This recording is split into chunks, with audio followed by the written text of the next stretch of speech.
Good afternoon, everyone. Thank you for joining today's lecture. I'm pleased to begin the second lecture of our online series of the new European Bauhaus initiative. And today we have the pleasure of hosting Assen Slim, Associate Research Fellow at IRIS and a specialist in international economics. He earned his PhD from Paris First Panthéon-Sorbonne, focusing on economic integration and Eastern Europe, and has academic and professional experience in both France and Bulgaria. He has been a lecturer at Inalco since 1999, and since 2009 he has served as head of the High International Studies Department at Inalco. So today's topic is focused on degrowth and sustainable transition, what the concept means, and what it changes for public policy.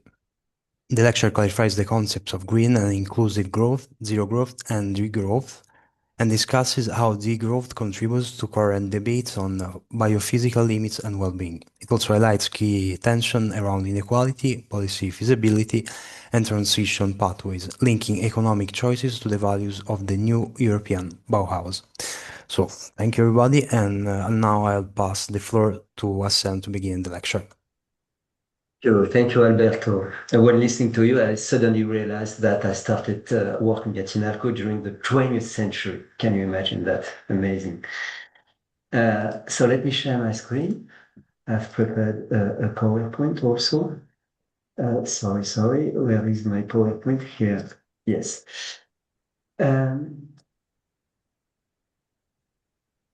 So,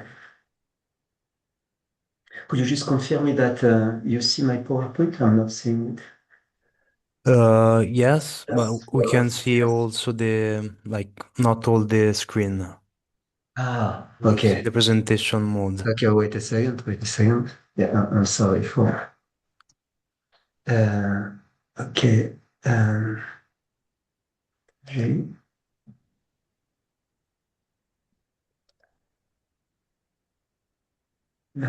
Okay.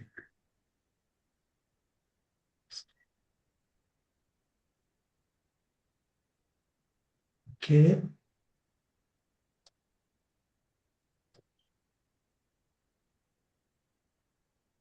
Oh no, something.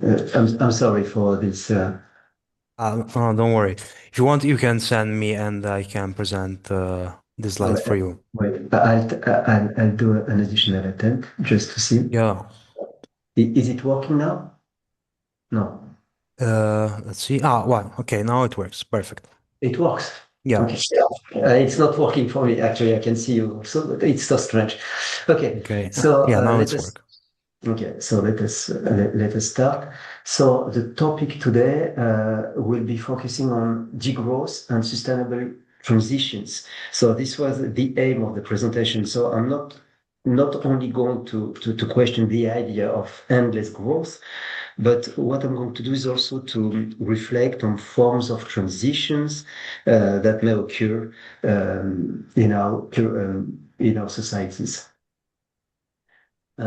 So first, is it possible to grow infinitely in a finite world? So it's how I decided to start. And obviously the answer is no. It's not possible to grow forever. I forget to tell you that I am an economist. So I was trained in Paris 1, Panthéon-Sorbonne, in economics, in the economic department. And so usually I'm quoting economists. And also what I'm going to present is more like the economics of degrowth instead of just talking about degrowth. And also because I just attended to the presentation on Monday, my presentation is going to be a little bit more conceptual, even though there will be some ideas for public policies to be implemented, it's going to be more conceptual. And so, yes, this former president of the American Economic Association, Kenneth Boulding, he just asked himself the question, who are the one believing that we could have an infinite growth in a finite world? And he answered, only madmen and economists. Okay. So you see the kind of self-derision. Here, it sounds strange, but yes, for the economist, it is possible to have to have an infinite growth in a finite world. And I've connected this to two assumptions. Usually the assumption in the books, in the articles talking about or dealing with sustainability or, yes, or green growth issues, usually they're always based on two very strong assumptions. Sometimes they're implicit, other times they're very explicit. And so here for you, I'm going to make them very explicit and very understandable to you. The first one is coming from these two economists named Robert Solow, who is also a Nobel Prize in economics, and also John Hartwig. They wrote several articles and sometimes together in the 80s, but it started in 74 for Solow and 77 for Hartwig. And in economics, we usually summarize the idea by saying that it's the hypothesis or the assumption of full factor substitutability. So that means something very interesting. That means that, this is the conclusion, wait a second, that means that you can always replace something that you have destructed in nature, an environmental resource, a forest, a tree, bees, or whatever, by machines, by technical capital, as they put it. And so as a conclusion, for instance, Hartwig is saying, so then no stock either of machines or exhaustible resources will never, ever be exhausted. And so this is very interesting because during their time, I mean, they were not studying sustainable development because actually the concept was just like written in the 1987 report of Madame Harlem Gros-Brundtland. And also it was also discussed and developed during the 92 conference in Rio de Janeiro. So they were not talking exactly about sustainable development. They were talking about sustainable consumption per capita.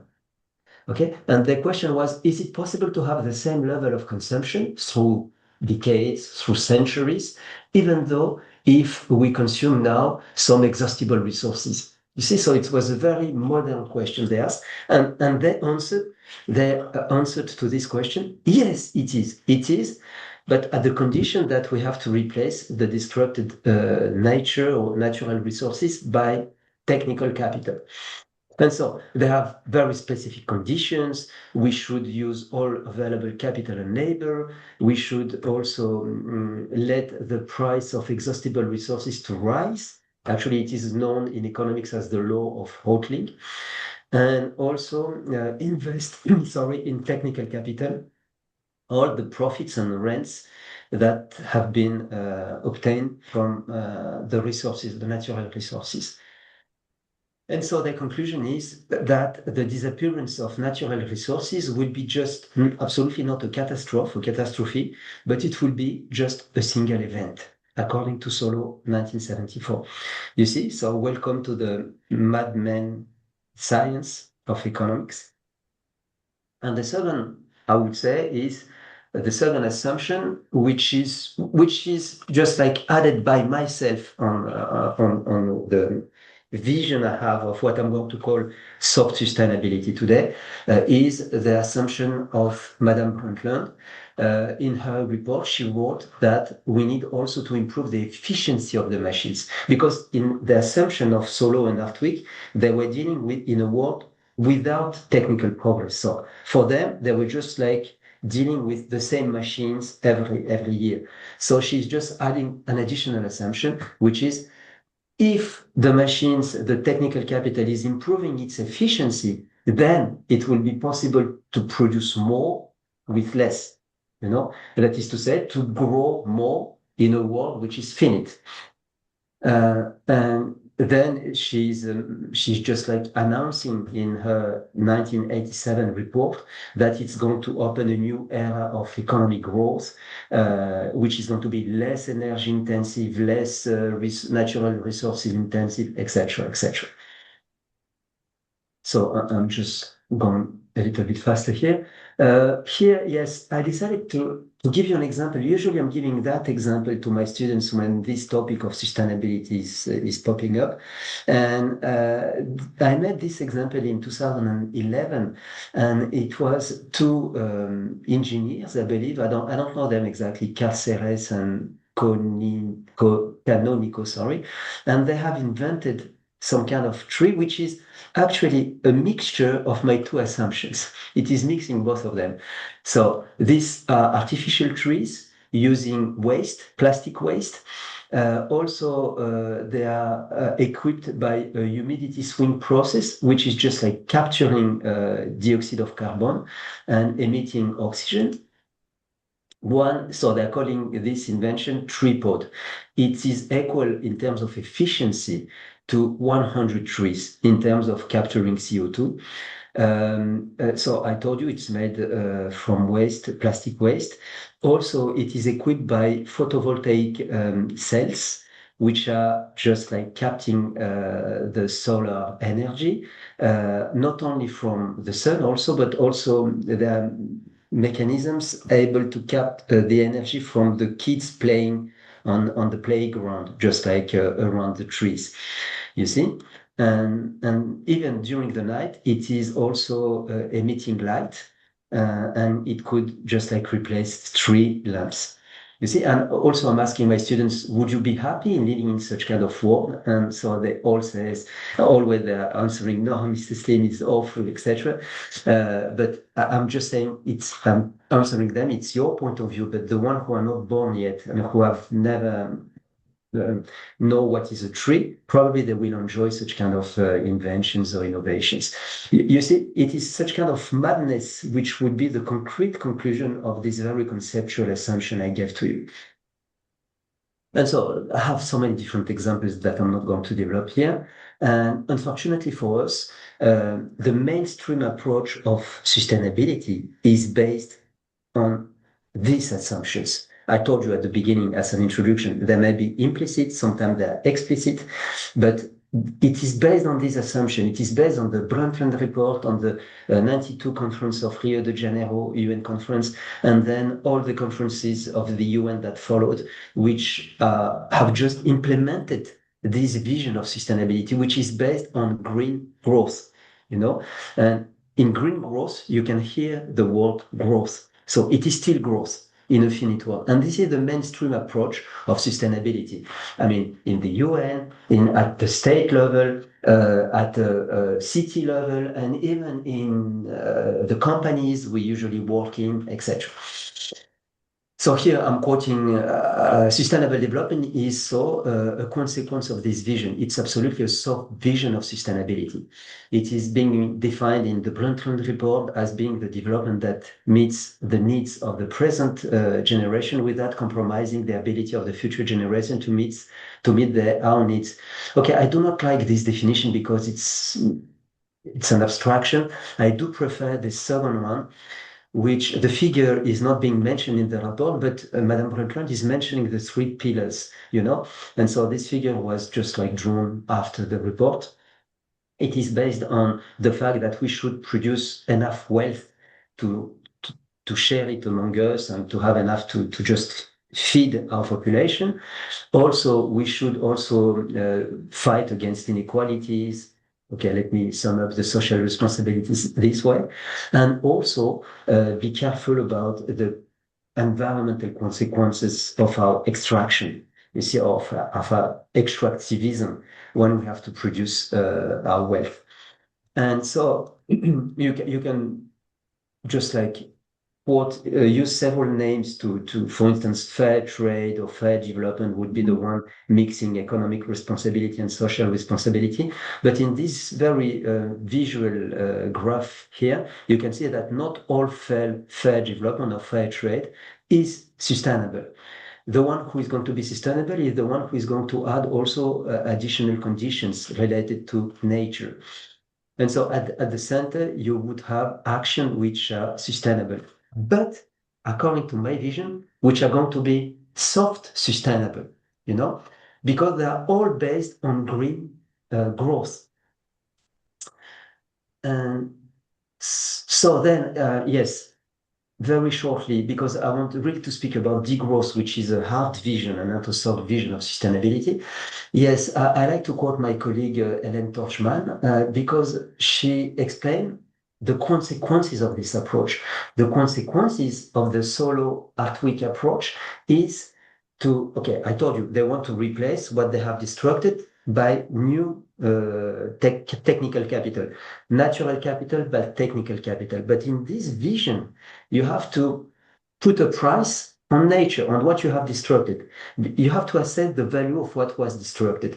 And as a consequence, then you are going to just like produce the equivalent value in machines to just like give it to the next generations. But you have to assess the value of nature. You have to give a price to ecosystems. And in the book of Ellen Torgman, which was called in French La croissance verte contre la nature, so in English that would mean green growth against nature. This is very interesting. And so she explained how we have to basically cut in slices the ecosystems to build artificial goods or fictitious goods and then define them, give them a value, and then give them a price.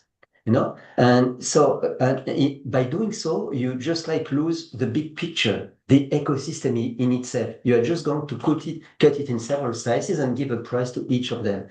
And according to her, by doing so, the international institutions are just like making the things worse, actually.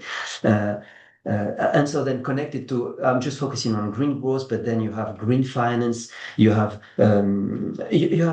a green environment that is going to be connected to all these notions. Unfortunately, and instead of just like opening huge debates, I'm just going to quote the IPCC report, the last one, the report number 6. And so for the first time, they have written, let me find it. Yes, it is actually the first word here. It is unequivocal. This is just like a little revolution at the level of IPCC, that human are the one. Yes, please.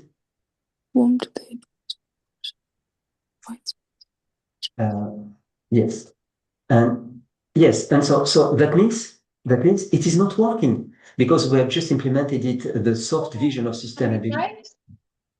Sorry, yes, do you have a question?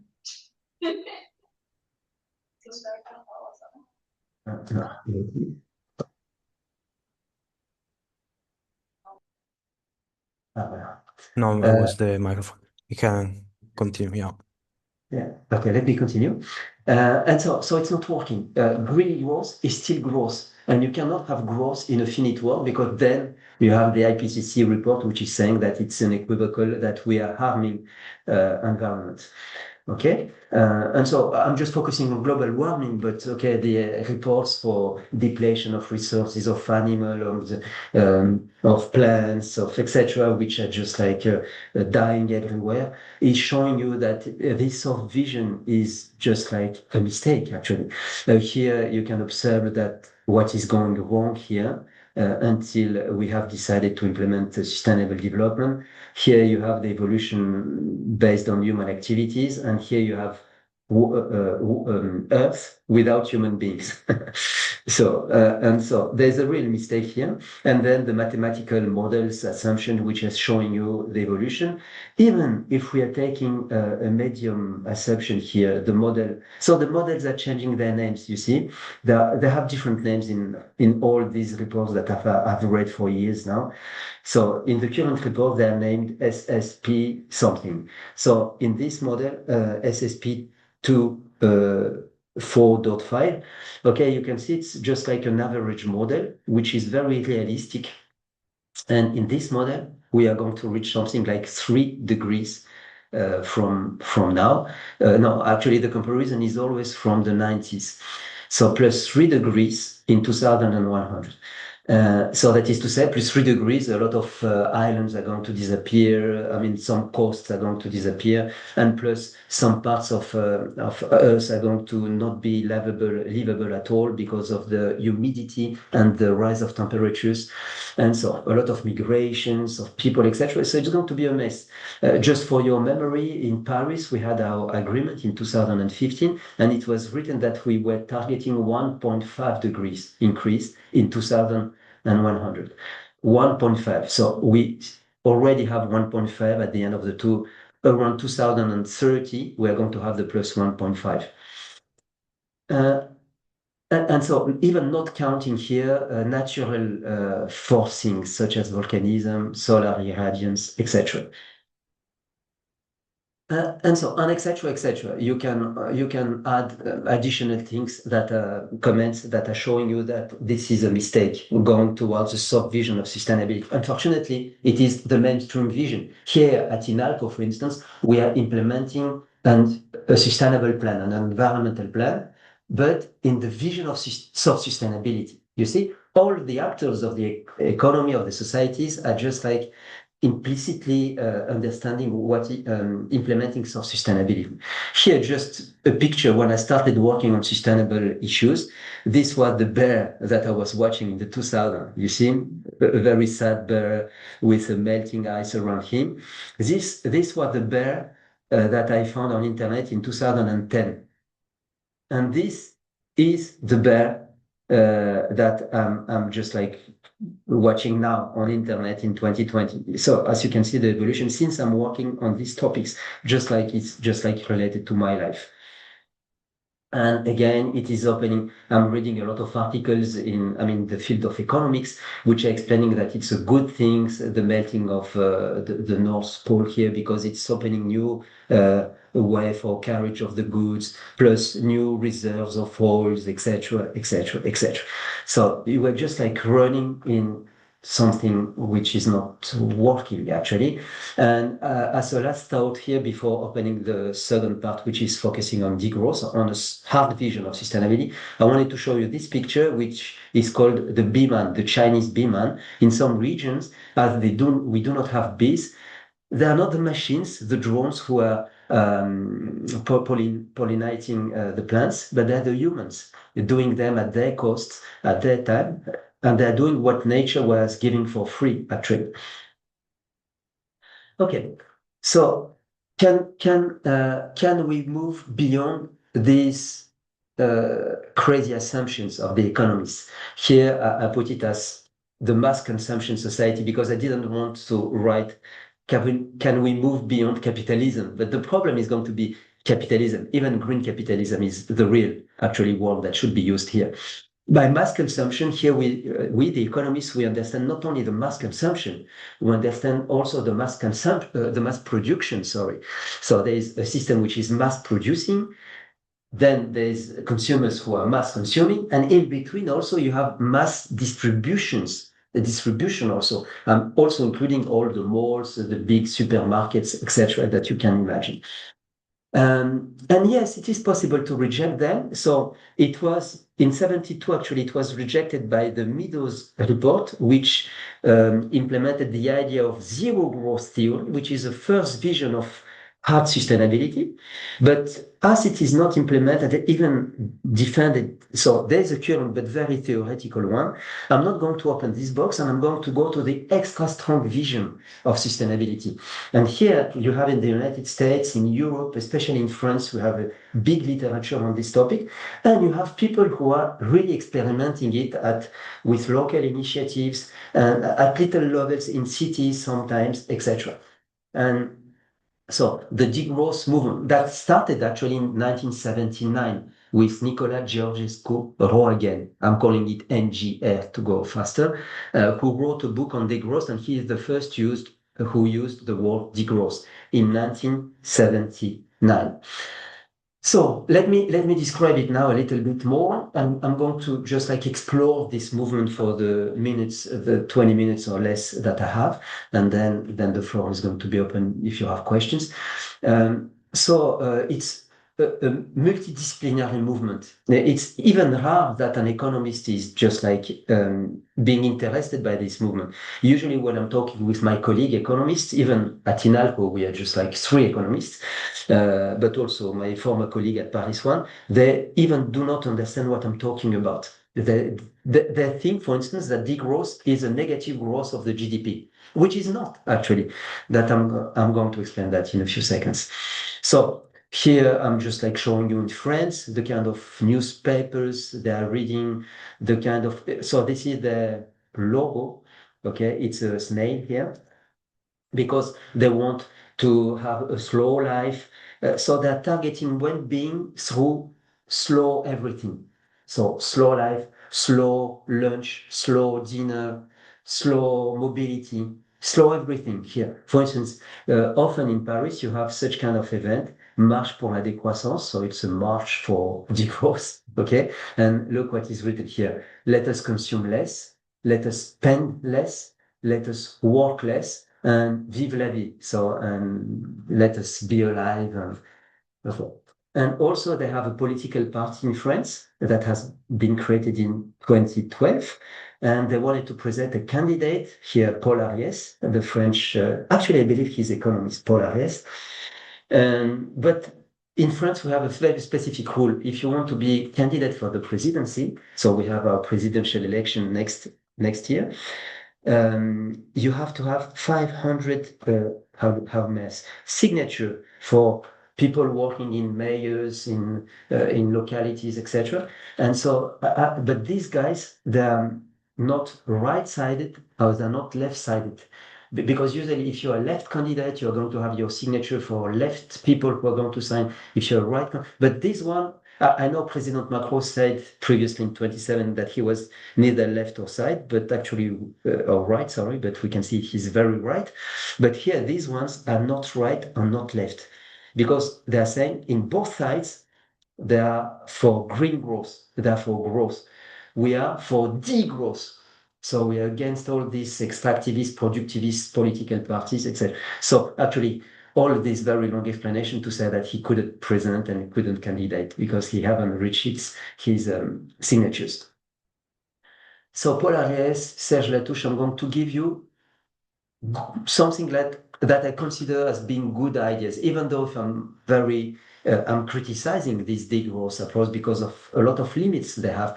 But nevertheless, when I read these guys, it occurred to me that a lot of ideas are really very interesting, especially for well-being, for personal and individual well-being. And their approach is also very individualistic. They said that if we should have a transition, it's going to start by human beings themselves, not by a reform from the state or whatever. So, for instance, Paul Ariès is saying that they have chosen the word degrowth, even though it does not mean negative growth rate of the GDP, as a weapon. It is a weapon. In French, un mot obus, just like a shell word, aimed to just change the perception of people they have regarding their consumption. And for Serge Latouche, he's explaining that the fight is in the mindset of people, and we have to decolonize. Sorry, we have to decolonize the mindset of the people.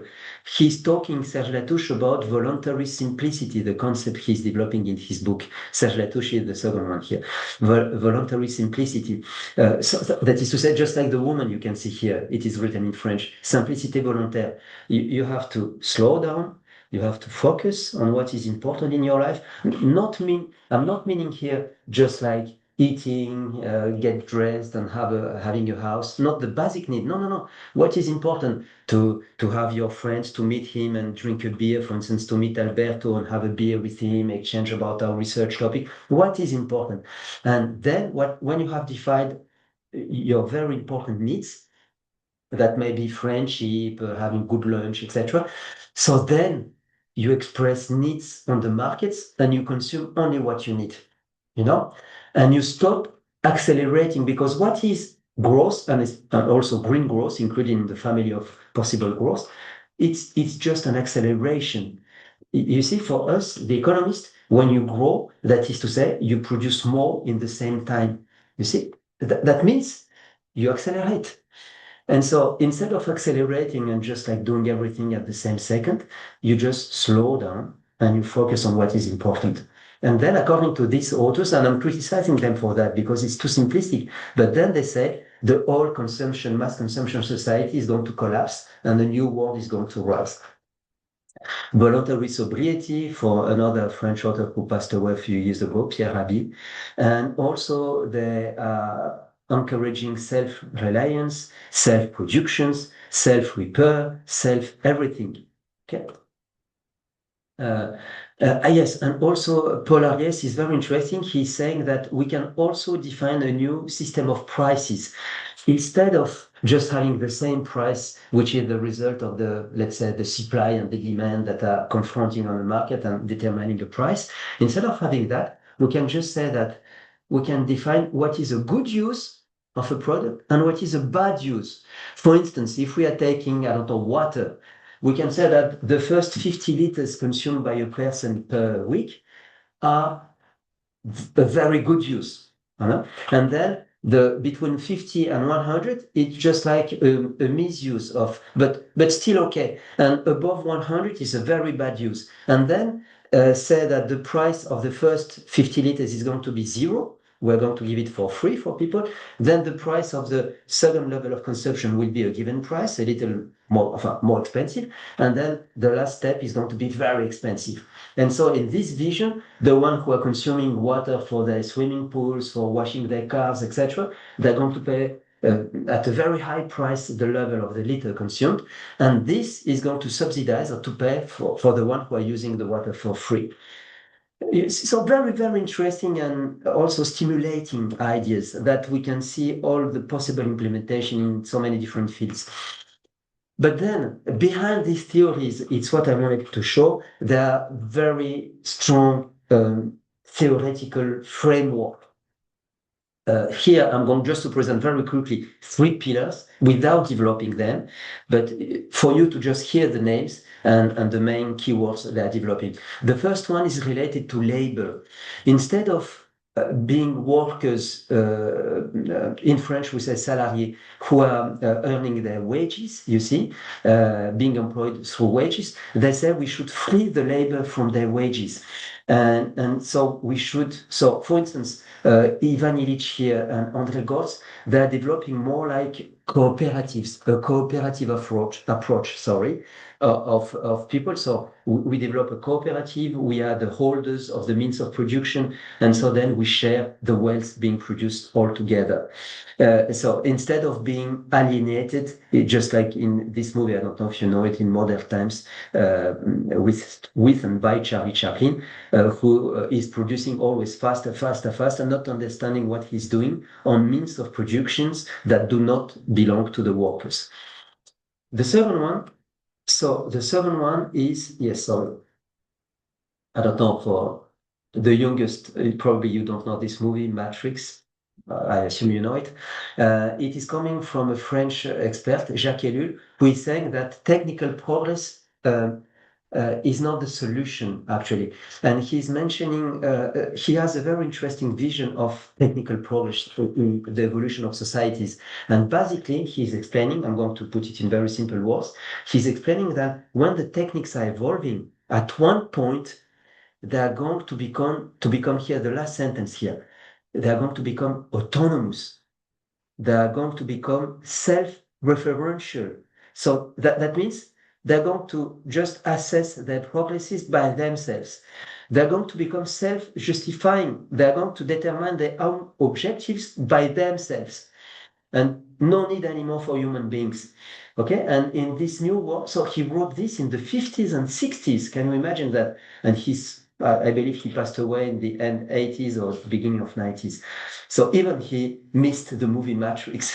But according to him, he is explaining that technical progress is making us dependent on the technique at one point where we are going to become a machine for the techniques. So the techniques, the technician systems, as he calling them, the technician systems are going to be the one leading and saying us what to do.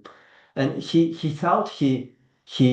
intuitively thought that in the computing during his stage and the emerging internet, they were the cement for this evolution. And can you imagine that he left? He never know about artificial intelligence, and I believe nowadays, we could say that artificial intelligence is probably be the last evolution which is going to make this last sentence become true. And the last one, which was also part of my presentation, is exactly Georges Corrigan, the one who invented the word in 1979 of degrowth. And he is coming from the physics, and then he became economist. And these specialists are always very interesting when you cross the limits, when you leave a discipline and you enter a new discipline. You see? And he said, okay, you, the economist, you're just crazy. You believe that everything is reversible. You can destroy something and then you can just like rebuild it and believe that everything is okay. And he called our paradigm. Paradigm is a system of belief. And he said, your system of belief, let me call it a mechanical paradigm, according to Newton. You see, you can go on one side and then go back to your departure point, etc. And he said, but in physics, we are not anymore believing in mechanics. We believe in thermodynamics. And in thermodynamics, you have two specific laws. You have the law of conservation, which is basically meaning that nothing is lost, nothing is created, but everything is being transformed on Earth. But this one is not very different from the mechanistic paradigm. But the second one is very important, the law of entropy. The law of entropy is saying that you are somehow losing something in the process. You are losing energy. You are losing matter. Let me show it. I do not have time to develop all my examples I wanted to explain, but yeah, this last figure is very important. In the books of economics, you have such kind of circular pictures. You have, okay, you produce wealth, you give incomes. Okay, there may be inequally distributed. Okay, we do not care. And then these incomes are being spent for consumption which are going to make benefits for the companies, which are going to produce back again. You see? And so then you can say that you have a general equilibrium, everything is virtuous, and everything is okay for the economists, and you can grow forever. This guy with the law of entropy, he's just like adding this, you know? In a thermodynamic vision of the economics, you have to include loss of energy, loss of matter, and you cannot grow forever in a finite world. So this is the guy who just like put the feet of the economist and put them back on the ground and say, look, guys, you cannot go forever in a finite world. And so as a final word, yes, I wanted, okay, let me finish by this one, because it is here that we are going to have some ideas of possible public policies for actors. Then I started to criticize degrowth. So I have a lot of criticism for them. Let me just develop one of them as a conclusion. According to this degrowth author, I don't remember his name. Let me show his name. His name was Nicolas Rideau. A very short book written in French, unfortunately, something like 100 pages. You can read it in an afternoon.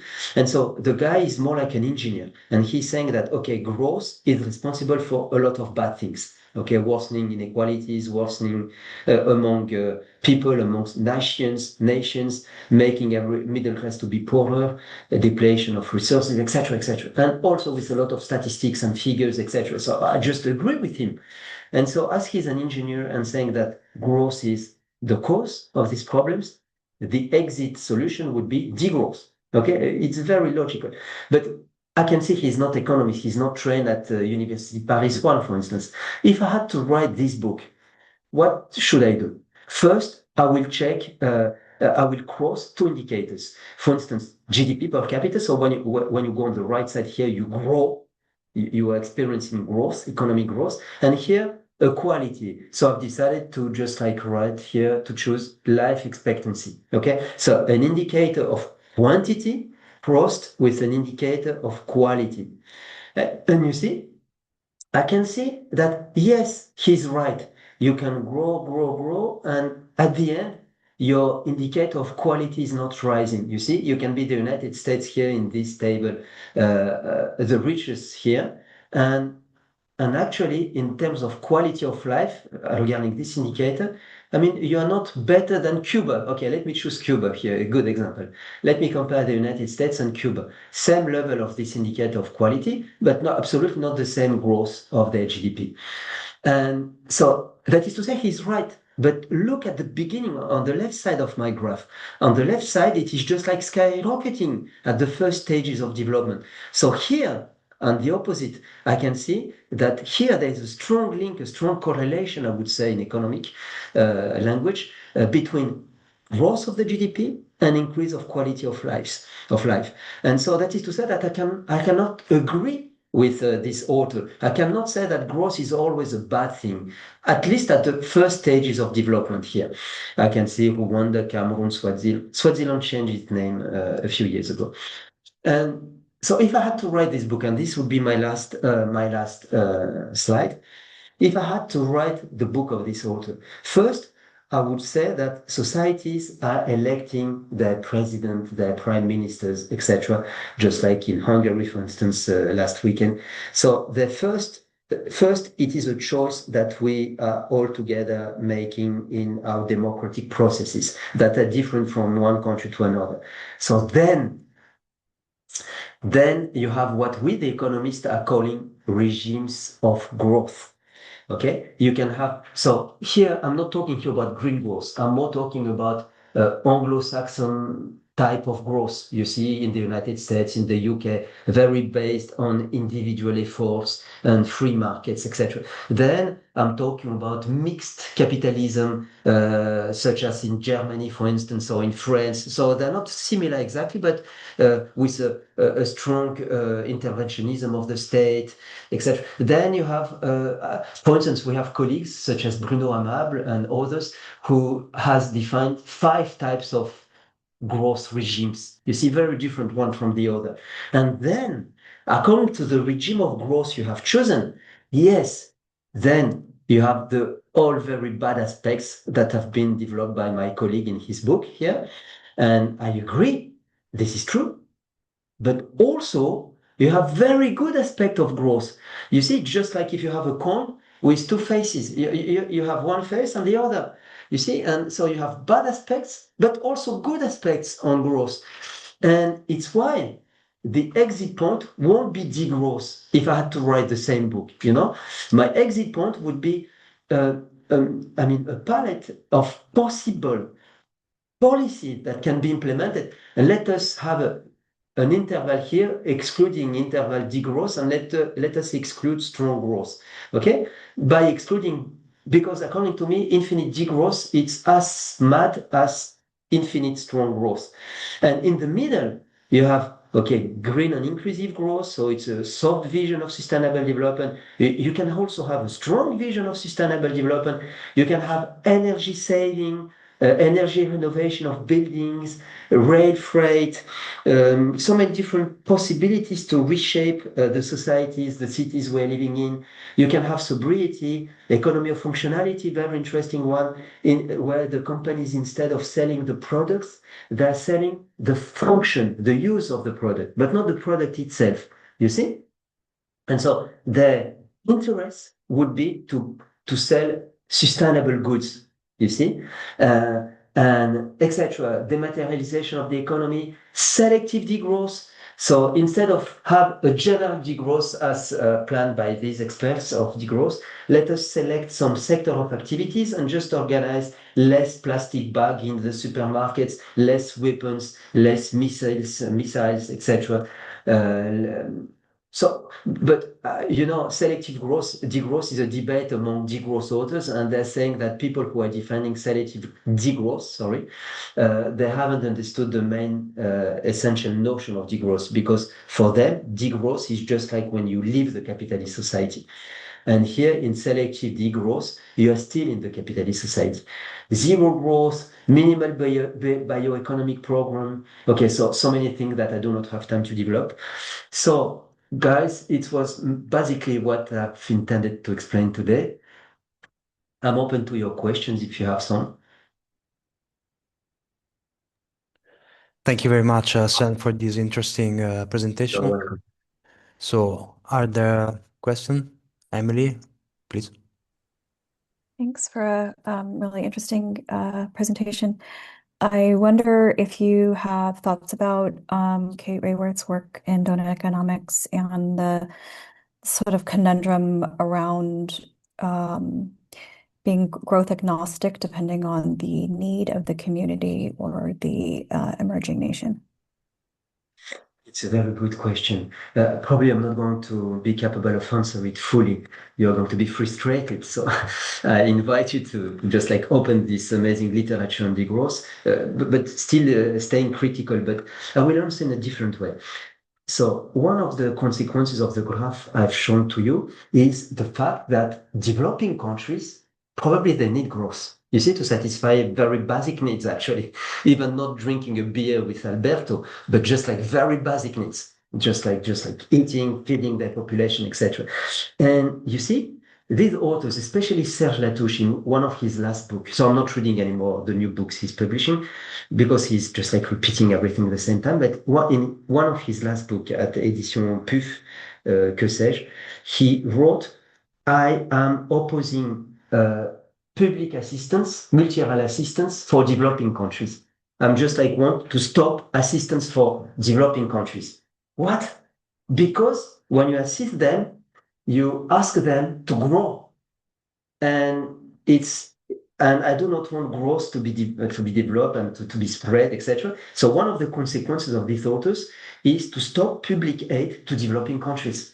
See, this is one of the amazing conclusions. I would say crazy conclusions that I'm going to be opposed on.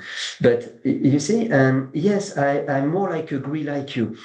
We need actually to define different groups of countries, okay, and different acceptable level of growth.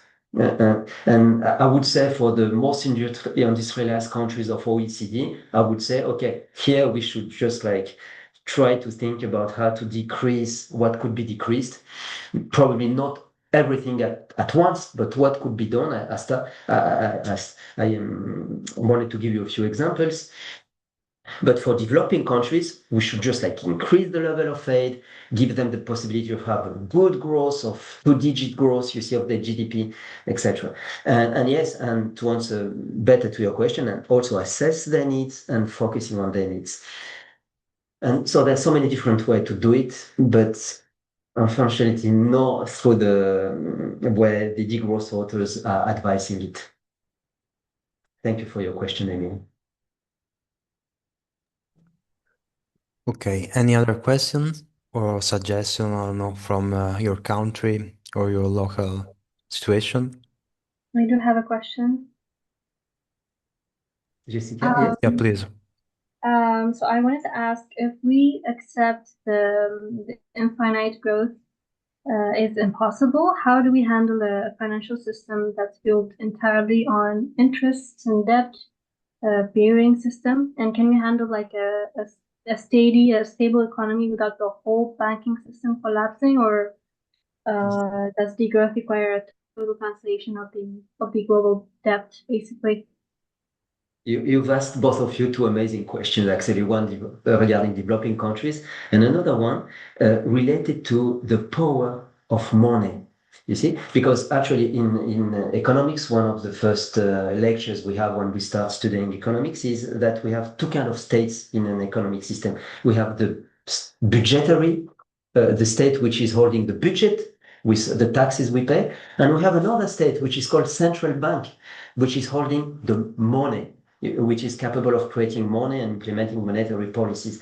And this is a good question about green finance, because usually the banking system, you see, they're going to lend money where their interest is, okay? And if they should lend money for brown activities, let us call them this way, you see, hydrocarbons, coal, oil development, etc., they're going to do it. They're going to do it. And then in the green growth mechanisms, they're going to seed a forest somewhere, and they're going to say compensation. You see, there's this possibility. I'm going to compensate. Recently, last week, I went to a PhD defense, and it was on Islamic finance. Here at Inalco, we have a lot of cultures, a lot of languages being studied, and the PhD student was just like defended a PhD on Islamic finance, you see? And he was explaining that according to the law of Islam, they have to very ethical criteria to be followed in order to lend money. And then when they give gifts to people, they can compensate of bad activity that were financed by the banking system in Islamic world. And I just like replied the same criticism as I'm doing for green finance. I said to the student, yes, but okay, so your Islamic finance is just part of the global finance. It is still a capitalist finance, and it is still capable of financing very bad activities. And then you compensate by giving a gift to poor people. Just like in green finance, you compensate by seeding some trees in a developing country. And so it's why it's very important to have a central authority, which is the central bank, which is capable finally of implementing a green monetary policy. And can you imagine that in 2015, they started thinking about that. They started producing documents. When I said there, I'm saying central ECB, the European Central Bank, the Bank of England, you see? And we have some documents. But these documents are just saying, we are going to define what is a green activity, what is a brown activity. We are going to implement incentives to stimulate the bank to let. So this is a soft vision of sustainability, which is embedded in the general soft vision of sustainable development. And it is still for growth. And so actually by chance my son has just finished his master degree in economics. I don't know why he has chosen economics also. So now we are two economists at home dealing with amazing topics, and he wrote his master thesis on green monetary policy. And all the second part of his, so I learned a lot by just like reading my son master thesis. And in the second part, he's developing hard vision of green monetary policy, something amazing that is going to transform green finance. And so in his ideas, he was saying that there's a first possibility where central banks are lending directly to the states, to the budget, you see, which is forbidden now, but under conditions towards investment on green, I don't know, energy, whatever it is, on green transition. The second one is for the state to how do you say, bonds, to emit bonds. You see, when the state is going to be indebted, he just like spread bonds and then get the savings of the people. So these bonds should be forever with zero interest rate. Then the central bank is purchasing these bonds from the banking system and then hold them forever for them to depreciate, their value to decrease and then to disappear.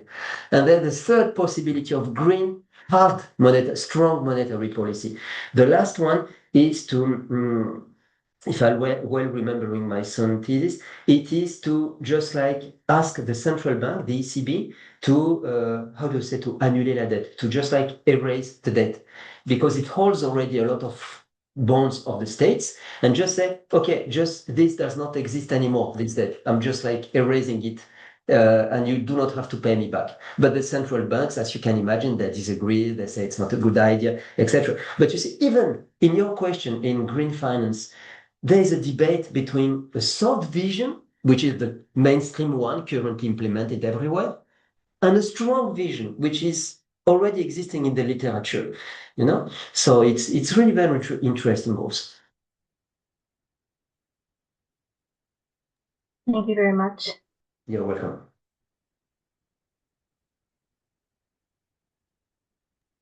Any further question?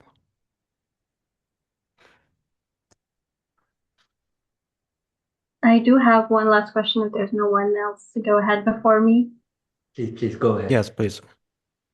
Okay, this one's related to the tech fix solution we talked about earlier about the tree pods, for example, to replace trees instead of focusing on changing the economics. We're destroying real forests, apparently. So I wanted to know what you think about is like technology being used here as a distraction to avoid making real concrete political changes? Absolutely. Let me share my screen. I will give you a thermodynamic answer. Okay. I will give you a thermodynamic answer.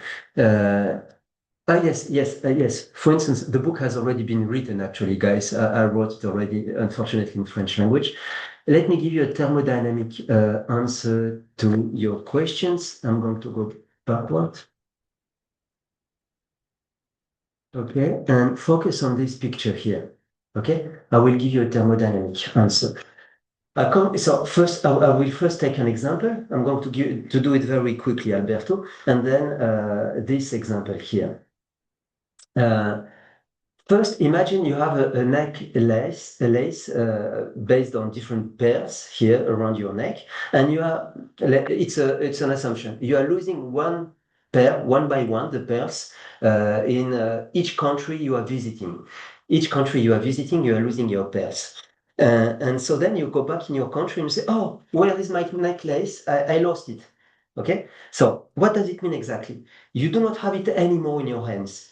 But does it mean the pairs are not on Earth? They're still there. Okay? They're somewhere. But they're just like not usable anymore as a necklace. And nothing forbids you to go back again in all the countries and to try to find each pair back again and to reconstitute it back again in a necklace. You can do it. But by doing so, you are going to spend much more matter and energy that are going to be lost. That at the end, the final equation is always going to be negative. So yes, you are going to rebuild a necklace based on your pairs you have found back again, but you are going to spread much more energy and much more matter. And when we add the pluses and the minuses, it is still the minuses that are going to win. So this is an example of implementation of the law of entropy. And then, in a more general way to understand it, Nicholas Georges Corrigan drew this in his book. I've tried to draw it in my PowerPoint here. You have planet Earth, which is a closed system. Sometimes you are receiving, some matter energy. Not sometimes you are regularly receiving matter energy, but it's never universe. Okay, let us say universe is being considered as a closed system here in this vision of thermodynamics, and with the law of entropy, you can reuse always, reproduce, recycle. You can do whatever you want, even implement technical progress. But at the end, you are always going to have here a loss of energy and a loss of matter here, as I've drawn it here in my picture. And this one is the pairs that you have lost in different countries.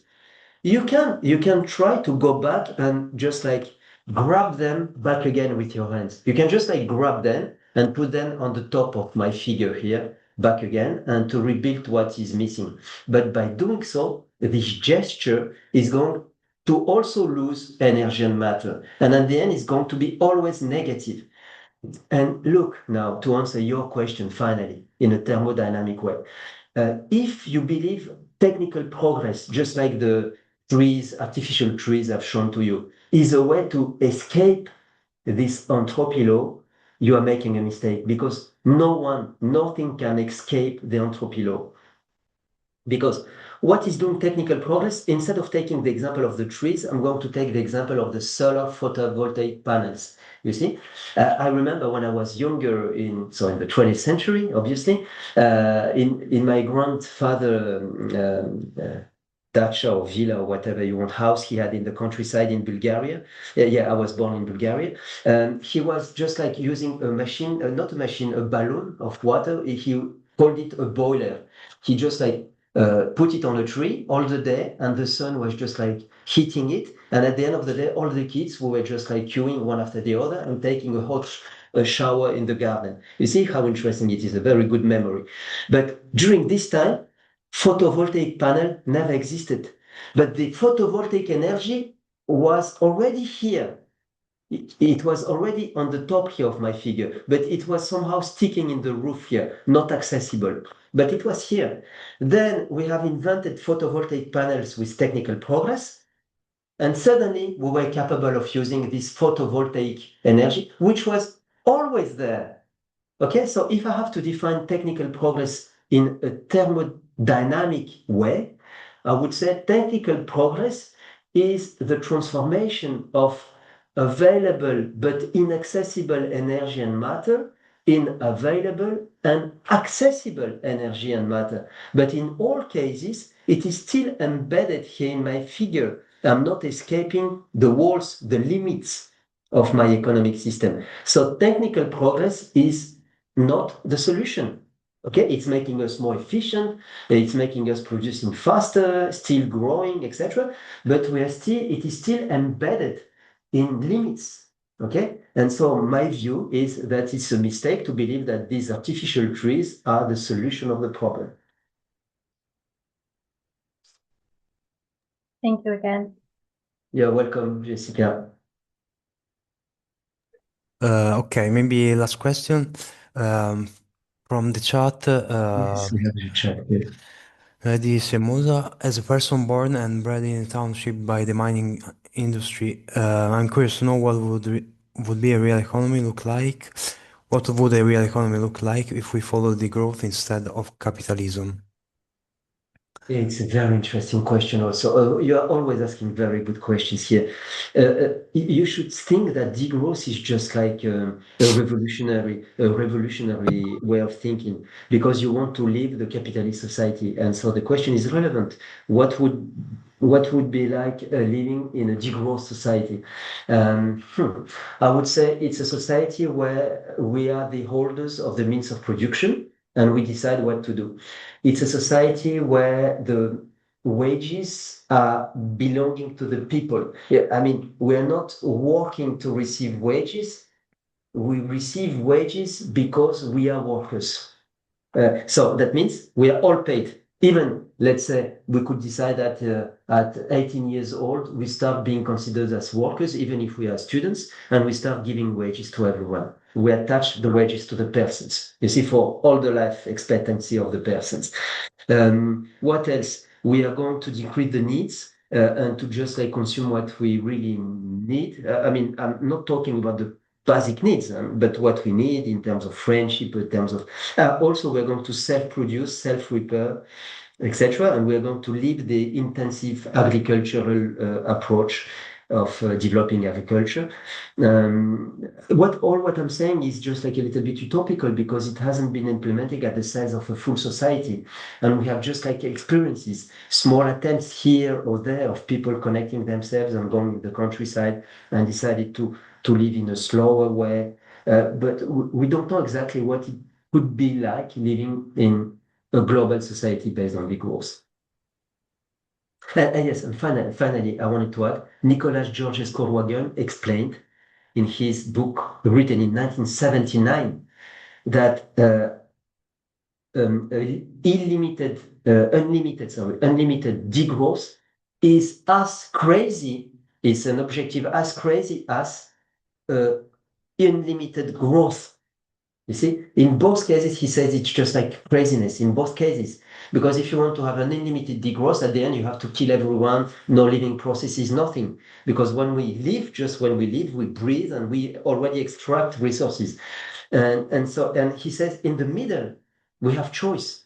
Because the law of entropy, I don't understand the mathematics of physics, but he's explaining that in physics, it's an undetermined law. We don't know if this law is going to exhaust resources are going to be exhausted tomorrow morning or in 1 million years or in 1 billion years. And in between, Georges Corwagan is explaining that we have the opportunity to organize a transition for a long period. So we have the opportunity to still continue growing in order to decide how to organize a slowdown. But if you read Paul Ariès, Serge Latouche, the French authors I'm reading here in France, they're saying we have to do it now. It's now or never. It's too late, etc. So there's a small difference here, a slight difference between Georges Corwagan, the founder of this current, and the authors nowadays, which are just like somehow forgetting to explain that it's an undetermined law through time. So probably we have time to organize an interesting, well thought transition. It's what I wanted to add. Thank you, Albert. Okay, thank you very much, Assen, for this very interesting presentation. Thank you everybody to participate today, and see you next time at the next lecture. That will be the 20th of April in the morning at 10 with the topic of sustainable forests and bio-based materials for planetary and human well-being with Professor Stefan Skartner and Jimmy Johansson from Linnaeus University. Thank you very much. Thank you for the Thank you. invitation, Alberto. Thank you to all of you. Thank you for Have a your nice amazing evening. questions. Bye bye. Bye, everyone.